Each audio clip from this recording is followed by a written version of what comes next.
नमस्कार दोस्तों, आप सभी का स्वागत है हमारे YouTube channel BCS basic physics पर। आज के इस वीडियो में आप देखेंगे सतत आवेश वितरण का एक एग्जाम्पल। इस एग्जाम्पल में हम देखेंगे कि एक समान रूप से आवेशित वृत्ताकार कुंडली की अक्ष पर उत्पन्न विद्युत क्षेत्र की तीव्रता। हम एक वृत्ताकार कुंडली लेंगे और उसकी जो अक्ष है उस पर विद्युत क्षेत्र की तीव्रता का व्यंजक फाइंड आउट करेंगे। देखिए विद्यार्थियों, यहां पर हम एक स्मॉल ए त्रिज्या वाली वृत्ताकार कुंडली लेंगे और उसके केंद्र से कुछ दूरी स्मॉल अक्ष पर एक बिंदु P लेंगे जिस पर हमारे को विद्युत क्षेत्र की तीव्रता ज्ञात करनी है। मैं एक वृत्ताकार कुंडली का निर्माण कर रहा हूं जो कि बोर्ड के तल के लंबवत मौजूद है। यह हमारे पास में एक वृत्ताकार कुंडली है जिसका केंद्र O है, जिसकी रेडियस स्मॉल a है और इसके केंद्र O से स्मॉल अक्ष दूरी पर इसके अक्ष पर ही एक बिंदु P स्थित है जिस पर हमारे को विद्युत क्षेत्र की तीव्रता ज्ञात करनी है। यह वृत्ताकार कुंडली इस तरीके से रखी हुई है और इसके केंद्र और इसका जो पृष्ठ है उसके ठीक लंबवत, जो इसके केंद्र से होकर गुजरने वाली और इसका जो तल है, पृष्ठ है, उसके ठीक लंबवत एक हमने रेखा ली है जिसको अक्ष कह रहे हैं और उसी अक्ष के ऊपर एक बिंदु P है जो कि इसके केंद्र से स्मॉल अक्ष दूरी पर अवस्थित है, मौजूद है, जिस पर हमारे को विद्युत क्षेत्र की तीव्रता ज्ञात करनी है। ये जो वृत्ताकार कुंडली है इसकी त्रिज्या हमने ली है स्मॉल a। वृत्ताकार कुंडली की त्रिज्या स्मॉल a ली है। वृत्ताकार कुंडली पर जो आवेश है विद्यार्थियों वो हमने लिया है स्मॉल q के बराबर और इसका जो आवेश घनत्व है, वृत्ताकार कुंडली का जो आवेश घनत्व है वो हमने लिया है लैम्बडा।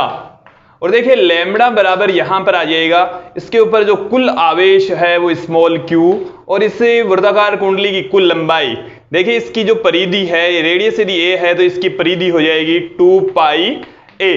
तो ये इसका आवेश घनत्व हमने लिया है लैम्बडा और लैम्बडा की जो वैल्यू है वो है q अपॉन 2 पाई a।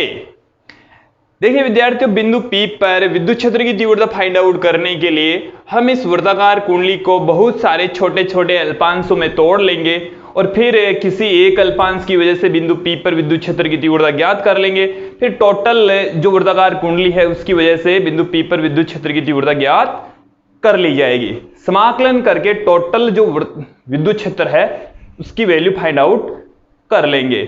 देखिए विद्यार्थियों, हम यहां पर इसका किसी एक व्यास के सापेक्ष दो लंबाई के अल्पांश लेंगे। ये जो पूरी वृत्ताकार कुंडली है इसके ऊपर स्मॉल q आवेश मौजूद है और हमने इसके छोटे छोटे दो अल्पांश लिए हैं किसी एक व्यास के रेस्पेक्ट।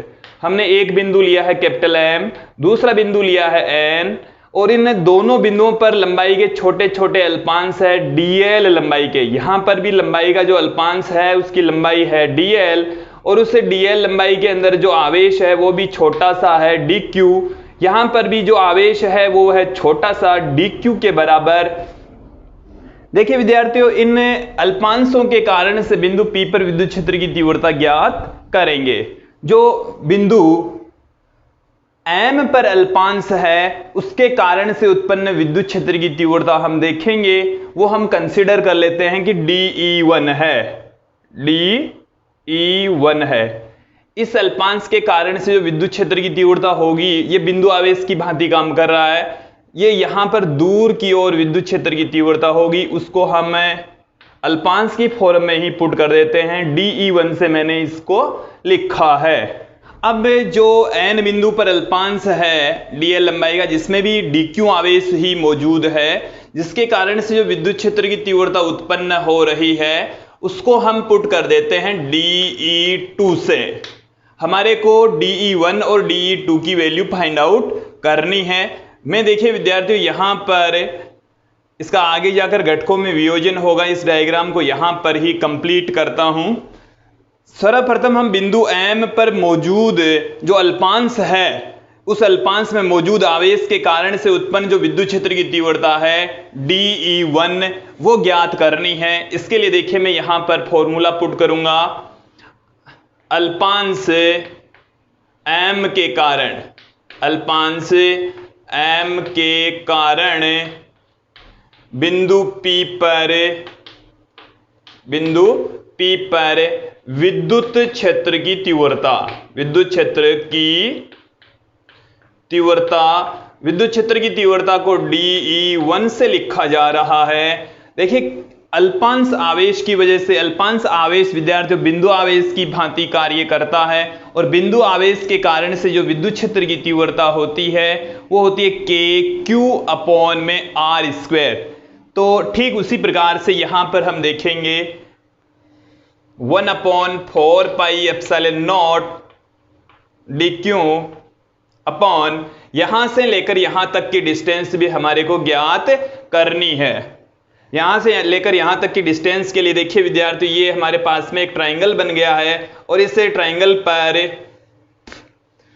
ट्राइंगल से ये कर्ण हो गए इस ट्राइंगल का, तो लंब स्क्वायर प्लस आधार स्क्वायर, तो ए स्क्वायर प्लस अक्ष स्क्वायर का रूट, यहां से भी सिमिलर उतनी ही डिस्टेंस आएगी, ए स्क्वायर प्लस अक्ष स्क्वायर का रूट। तो यहां पर बट्टे में आता है आर का स्क्वायर, तो यहां पर आर है ये वाली वैल्यू, इसका स्क्वायर करेंगे तो रूट हट जाएगा, ए स्क्वायर प्लस अक्ष स्क्वायर आ जाएगा। इसको हम दे देते इक्वेशन नंबर 1। ठीक उसी प्रकार से हम देखेंगे कि अल्पांश n के कारण, अल्पांश कैपिटल N के कारण बिंदु P पर विद्युत क्षेत्र की तीव्रता, और उस विद्युत क्षेत्र की तीव्रता को हम लिख रहे हैं dE2 से, जो कि किसके इक्वल होगी 1/4πε0 dQ upon a square plus अक्ष स्क्वायर की घात 1 हो जाएगी। यहां से इसको हमने दे दिया इक्वेशन नंबर 2। आप यहां से इक्वेशन नंबर 1 और इक्वेशन नंबर 2 से देखेंगे तो पाएंगे कि इन दोनों का जो परिमाण है वो समान है। तो समीकरण 1 और 2 से मैं क्या पुट कर दूं विद्यार्थियों, समीकरण 1 और 2 से कि जो dE1 है उसका परिमाण बराबर होता है dE2 के परिमाण के। इसको मैं दे देता हूं इक्वेशन नंबर 3। तो देखिए समीकरण 1 और 2 हमारे को ये बता रही है कि इन अल्पांशों की वजह से उत्पन्न विद्युत क्षेत्र की तीव्रताएं परिमाण में तो समान होती है लेकिन इनकी डायरेक्शन भिन्न भिन्न है, इसलिए हम इनको घटकों में वियोजित करेंगे।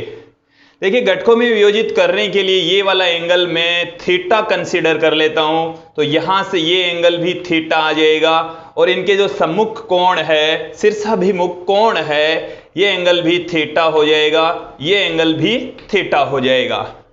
dE1 और dE2 को हम घटकों में वियोजित करेंगे। इसका घटकों में वियोजन करने के लिए जिधर थीटा होता है उधर cos थीटा लिख देंगे और जिधर थीटा है उसके इस वाले घटक के ठीक लंबवत दिशा में sin थीटा इसके साथ में लगा दिया जाता है। तो dE1 का इस डायरेक्शन में जो घटक है वो आ जाएगा dE1 cos थीटा और इसका इस डायरेक्शन में जो घटक है वो आ जाएगा dE2 cos थीटा। अब इस dE1 का जो लंबवत घटक है इसके ठीक लंबवत घटक यहां पर आएगा और वो आएगा dE1 sin थीटा। इसका इस डायरेक्शन में जो घटक है वो आएगा dE2 sin थीटा। देखिए समीकरण 1 और 2 से स्पष्ट हो रहा है कि dE1 और dE2 का परिमाण समान है, डायरेक्शन भिन्न भिन्न है। तो देखिए यहां से dE1 और dE2 का परिमाण समान है और यहां से इनका जो निरक्षीय घटक है, इन घटकों को इस रेखा के अनुदिश जो घटक है उनको निरक्षीय घटक कहा जाता है और निरक्षीय घटकों का परिमाण समान तथा डायरेक्शन भिन्न भिन्न होने के कारण से ये एक दूसरे को निरस्त कर देंगे, ये एक दूसरे से कैंसिल आउट हो जाएंगे। जबकि अक्षीय घटक dE1 cos थीटा और dE2 cos थीटा परिमाण में समान है, क्योंकि dE1 और dE2 दोनों का मान समान है तो दोनों का परिमाण समान है, डायरेक्शन एक ही है। इस कारण से दोनों की वजह से जो विद्युत क्षेत्र की तीव्रता होगी वो अक्षीय दिशा में होगी और इस वर्ताकार कुंडली के कारण से भी जो विद्युत क्षेत्र की तीव्रता उत्पन्न होगी वो सिर्फ अक्षीय दिशा में ही होगी। तो देखिए यहां पर dE1 cos थीटा और dE2 cos थीटा दो अल्पांशों की वजह से उत्पन्न हो रही है। तो देखिए दो अल्पांशों के कारण से कितनी विद्युत क्षेत्र की तीव्रता उत्पन्न हो रही है? दो अल्पांशों के कारण विद्युत क्षेत्र, दो अल्पांशों के कारण से देखिए विद्यार्थी जो विद्युत क्षेत्र है वो प्राप्त हो रहा है हमारे पास में dE1 cos theta plus dE2 cos theta. और तो एक अल्पांश के कारण से कितना हो जाएगा? हमारे को एक अल्पांश के कारण से विद्युत क्षेत्र की तीव्रता ज्ञात करनी है, फिर टोटल के कारण से विद्युत क्षेत्र की तीव्रता ज्ञात करनी है। फिर देखिए एक अल्पांश की वजह से जो विद्युत क्षेत्र की तीव्रता उसको मैं dE से लिख देता हूं, और देखिए ये dE1 और dE2 सेम है, 2 टाइम्स हो जाएगा। मैं यहां पर एक अल्पांश के कारण से जो विद्युत क्षेत्र की तीव्रता है उसको dE1 cos थीटा से पुट कर देता हूं। इसको मैं विद्यार्थियों इक्वेशन नंबर 4 दे रहा हूं। जो समीकरण 4 है इसमें dE1 और cos थीटा दोनों की वैल्यू यहां पर पुट करेंगे। dE1 का मान हमारे को पता है समीकरण 1 के अकॉर्डिंग, और जो cos थीटा है वो इसे डायग्राम से हम फाइंड आउट कर लेंगे। तो cos थीटा डायग्राम से देखेंगे, cos थीटा बराबर होता है आधार बट्टे में कर्ड, और यहां पर इस ट्राइंगल में आप देखेंगे थीटा के सामने वाली भुजा ए तो यहां पर लंब है, अक्ष यहां पर आधार है, और यहां से लेकर यहां तक की जो डिस्टेंस है a² प्लस अक्ष स्क्वायर का रूट, ये इसका कर्ण है। तो आधार तो विद्यार्थियों अक्ष है और जो कर्ण है वो है a² प्लस अक्ष स्क्वायर का रूट। तो यहां पर dE1 को मतलब इक्वेशन नंबर 1 से और cos थीटा यहां से मान पुट कर देते हैं, तो dE की वैल्यू है वो कितनी आ जाएगी? dE1 की वैल्यू देखिए 1/4 पाई epsilon not, 1/4 pi epsilon not dQ upon a² plus अक्ष स्क्वायर, और cos थीटा की वैल्यू है अक्ष अपॉन a² प्लस अक्ष स्क्वायर की घात 3/2। सॉरी यहां पर 1/2 आएगी। अगली टर्म में हम देखेंगे संपूर्ण वर्ताकार कुंडली के कारण, संपूर्ण वर्ताकार कुंडली के कारण विद्युत क्षेत्र की तीव्रता। तो विद्यार्थी इसके लिए आप इसका इंटीग्रेशन कर देंगे। यहां से जब इंटीग्रेशन करेंगे तो 1/4 पाई एप्सिलॉन नॉट dQ इंटू अक्ष अपॉन, यहां पर देखिए विद्यार्थी इस ब्रैकेट में जो वैल्यू है उसकी घात 1, यहां पर सेम वैल्यू है इसकी घात है 1/2, तो यहां पर a² प्लस अक्ष स्क्वायर घात आ जाएगी 3/2।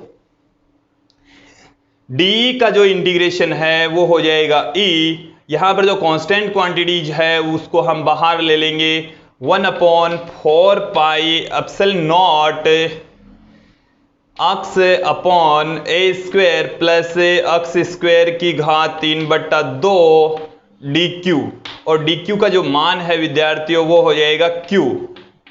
dQ का मतलब है अल्पांश आवेश, और जो इंटीग्रेशन dQ का मतलब है आवेशों का कुल योग, तो यहां पर इसकी वैल्यू आ जाएगी Q। तो ये हमारे पास में किसी वर्ताकार कुंडली की अक्ष पर उत्पन्न विद्युत क्षेत्र की तीव्रता का फॉर्मूला आ जाएगा। यहां पर इंटीग्रेशन जो dQ है उसका मान Q के इक्वल है, जो हमने यहां पर पुट किया है। देखिए विद्यार्थियों इतनी वैल्यू तो आ गई है कि ये किसी वृत्ताकार कुंडली की अक्ष पर उत्पन्न विद्युत क्षेत्र की तीव्रता होती है। इसको हम लैम्बडा की फॉर्म में भी पुट करना चाहें तो पुट कर सकते हैं। इसमें यदि हम कंडीशन लगाना चाहें तो यहां पर भी कंडीशन अप्लाई कर सकते हैं। मैं इसको एक बार लैम्बडा की फॉर्म में कन्वर्ट करता हूं। देखिए विद्यार्थियों लैम्बडा बराबर क्या होता है? लैम्बडा बराबर होता है आवेश बट्टे में कुल लंबाई 2 पाई a। यदि आप अल्पांश आवेश लें तो यहां पर लंबाई भी अल्पांश के रूप में ही आ जाएगी, कि यहां पर जब आप q आवेश ले रहे हैं तो लंबाई 2 पाई a, dq आवेश ले रहे हैं तो लंबाई dl। तो यहां से देखिए विद्यार्थियों dq बराबर हम पुट कर सकते हैं लैम्बडा इंटू dl। इसको मैं दे देता हूं विद्यार्थियों इस वाली इक्वेशन को, इक्वेशन नंबर 5, समीकरण 5 से आप देखेंगे E is equal to 4 pi epsilon naught x upon a square plus x square की घात 3/2, या आप यहां पर dq की वैल्यू यहां पर ही पुट कर दीजिए, इसको आप इक्वेशन नंबर 5 दे दीजिए। dq का मान है लैम्बडा इंटू dl, ये इंटीग्रेशन में आ जाएगा लैम्बडा इंटू dl, लैम्बडा भी इंटीग्रेशन से बाहर आ जाएगा विद्यार्थियों। तो lambda into X upon a square plus x square की घात चल रही है 3/2 dl, dl का इंटीग्रेशन रह जाएगा। और dl का इंटीग्रेशन का अर्थ यह है कि जो वृत्ताकार कुंडली है उसकी टोटल जो लंबाई है वो कितनी है। यदि इसकी रेडियस a है तो इस वृत्ताकार कुंडली की परिधि ही इस वृत्ताकार कुंडली की लंबाई के बराबर होगी, जो कि 2 पाई a के इक्वल है। तो यहां से ये 2 पाई a के बराबर है। मैं यहां पर इसकी वैल्यू देखो, लैम्बडा मैंने यहां पुट कर दिया, ये आ गया है 2 पाई a। काटा पीटी करना चाहें तो कर दीजिए, अन्यथा एजडी इसी फॉर्म में रहने दीजिए। ये हमारे पास में आ गया है किसी वृत्ताकार कुंडली के कारण से उसकी अक्ष पर उत्पन्न विद्युत क्षेत्र की तीव्रता का व्यंजक। अब हम यहां पर एक कंडीशन अप्लाई करेंगे कि यदि बिंदु P है वो यदि इसके केंद्र पर उपस्थित है तब विद्युत क्षेत्र की तीव्रता कितनी होगी। यदि बिंदु P को हम केंद्र पर लें तो अक्स का मान 0 हो जाएगा।